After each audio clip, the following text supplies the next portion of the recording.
L'anesthésie.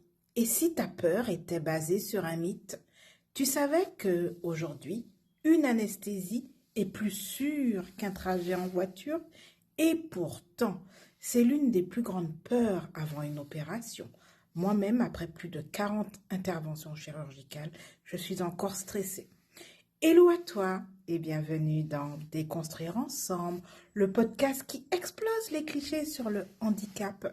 Moi, c'est Nathalie, j'ai 50 ans, je vis entre la Guadeloupe et la France pour mes interventions chirurgicales.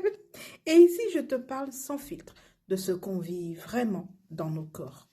Aujourd'hui, on va parler d'un sujet que tout le monde redoute, mais que peu de gens comprennent vraiment, l'anesthésie.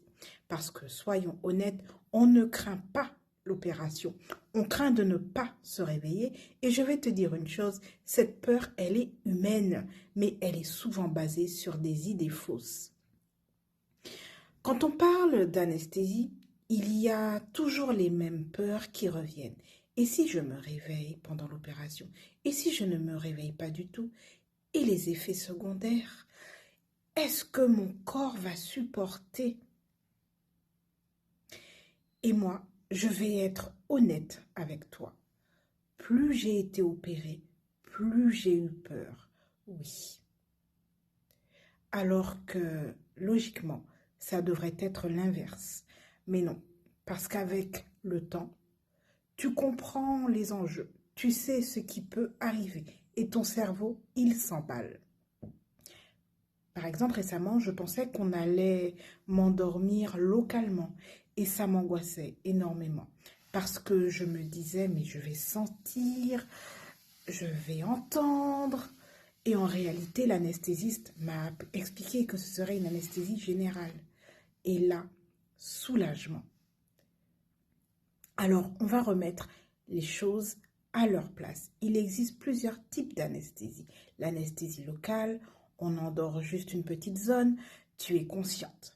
L'anesthésie loco-régionale, on endort une partie du corps comme une jambe. Tu peux être réveillé ou légèrement sédaté. L'anesthésie générale, là, tu dors complètement. Et contrairement à ce qu'on imagine, tu n'es jamais laissé seul. Il y a une personne dont on parle peu, mais qui est essentielle, l'anesthésiste.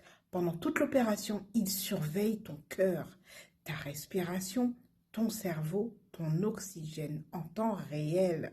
Tu es littéralement monitoré seconde par seconde. Maintenant, écoute bien ça.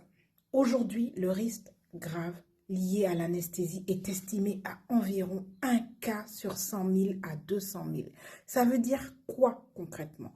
Que tu as beaucoup plus de risques en prenant ta voiture. Mais notre cerveau, lui, il retient les histoires qui font peur, pas les statistiques. L'anesthésie aujourd'hui, ce n'est pas un saut dans le vide, c'est une science ultra maîtrisée. Si tu dois retenir une chose aujourd'hui, ce n'est pas que la peur est ridicule, c'est qu'elle est mal informée. Oui, tu peux avoir peur. Moi aussi j'ai peur. Mais aujourd'hui, je comprends mieux ce qui se passe dans mon corps. Et ça change tout. Dis-moi en commentaire, est-ce que toi aussi l'anesthésie t'angoisse? Qu'est-ce que tu as déjà vécu en expérience qui t'a rassuré? Et si tu refuses qu'on te laisse dans l'ignorance sur des sujets aussi importants, abonne-toi. Parce que ici, on comprend, on apprend et surtout, on reprend le pouvoir sur son corps. Merci à toi d'avoir écouté Déconstruire ensemble et surtout, reste fier de qui tu es.